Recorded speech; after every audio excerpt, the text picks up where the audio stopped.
Hello, welcome to the next part of OCR People. I'm going to talk about staff motivation. And what is motivation? Well, it's the desire to complete a task and to do a good job.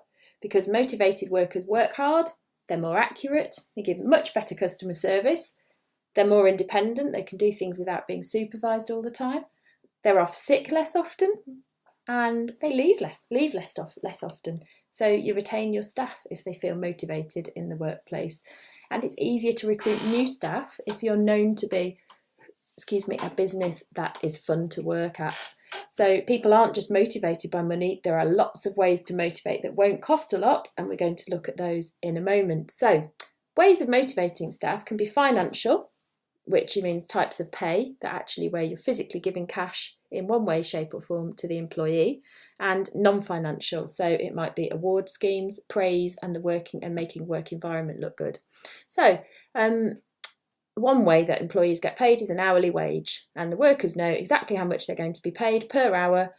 However, there's no incentive for them to work harder. It might make them a bit slower because they go, yeah, well, I'm going to get the same per hour, however much work I do.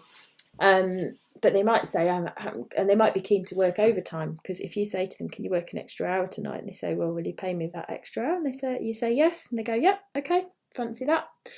A salary is where you've got a set amount per year and it's paid monthly to workers. So the job advert might say £30,000 PA, which means per annum, per year. And then it gets shared out between the months of the year. And obviously, workers then know how much they're getting paid per month. So you're not constantly thinking, right, what have I earned today? Like you might be on an hourly wage. So you can focus on other things. Teachers are on a salary, so we're not constantly thinking about the money. Especially as some days we might do really long days, and then other days we might do a shorter day. So it all balances itself out. However, with a salary, there's not a direct link between effort and pay. So I might get paid the same as somebody who's doing way more work than me, and there's no reward for that person who's working harder. However, it does give status and security to people on salaries because we know what we're getting at the end of the month.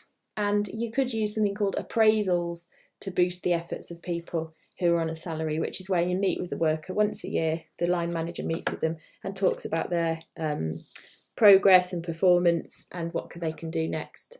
Now, profit sharing is where if you make a profit, you share it out between the staff.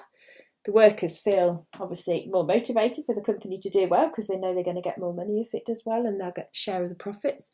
However, if the business isn't doing very well, and it's not because the workers are not trying hard, then they might feel a little bit demotivated by that, mightn't they? But you also might, on the good side, if you are able to give workers a share of the profit, then it might help with staff retention. And workers are keen for the businesses to succeed, so they might give better customer service.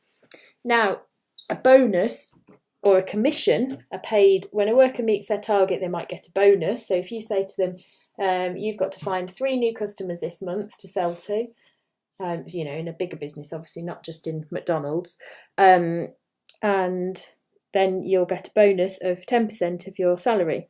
So the workers they've got a target to reach, and then they get extra pay. Commission is where maybe a sofa salesman, every time he sells a sofa that day, will get a percentage of the sale, so maybe gets an extra £100 in his pay packet. With both of these, it makes the workers more productive and keen to achieve higher targets. However, if the sales aren't within their control, say sales figures are just bad because the weather's been bad or something, that can be really demotivating for the worker because there's nothing they can do about that, and then they're not going to get that extra pay, poor things. And then fringe benefits are things like a company car, a pension, private healthcare, and that makes a pay package look better. So on a lot of salaried jobs, it might say 15 grand plus benefits, and the benefits will be listed. So things like pension scheme, as already mentioned, and the workers feel valued and looked after by the organisation, and it enhances what they're getting paid.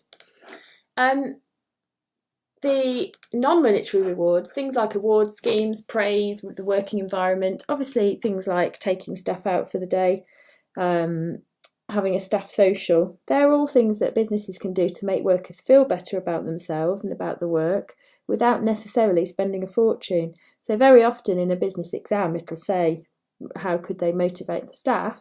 But they haven't got much money. So you have to think of positive ways of rewarding the staff that aren't necessarily just financial.